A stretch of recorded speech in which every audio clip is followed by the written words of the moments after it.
রেহানার loss অ্যাঞ্জেলেসের বাড়িতে চলল গুলি। পপ তারকা কি এখন সুরক্ষিত আছেন?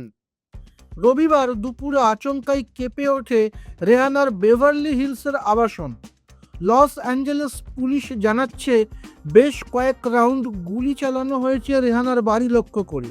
খবর পেয়েই পুলিশ দ্রুত ঘটনাস্থলে পৌঁছায় এবং সেখান থেকে এক মহিলাকে গ্রেপ্তারও করে। উদ্ধার করা হয়েছে আগ্নেয়াস্ত্র। সবচেয়ে উদ্বেগের বিষয় হলো গুলির সময় রেহানা ওই বাড়িতেই ছিলেন। তবে স্বস্তির খবর এই যে ঘটনায় কেউ হতাহত হননি।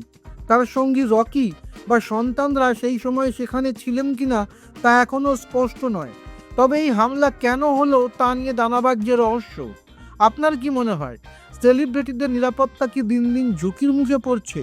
কমেন্ট করুন এবং সিনে দুনিয়ার আরও আপডেট পেতে সাবস্ক্রাইব করুন এই চ্যানেল। আপনার নিজের জন্য বা নিজের ব্যবসার জন্য পার্সোনাল বা বিজনেস ওয়েবসাইট তৈরি করতে চান অথবা তৈরি করতে চান আধুনিক মোবাইল অ্যাপ, কোথায় যোগাযোগ করবেন, কিভাবে শুরু করবেন বুঝতে পারছেন না? যোগাযোগ করুন নিচে দেওয়া ফোন নাম্বারে। আপনার সমস্ত প্রশ্নের উত্তর পাবেন এখানেই।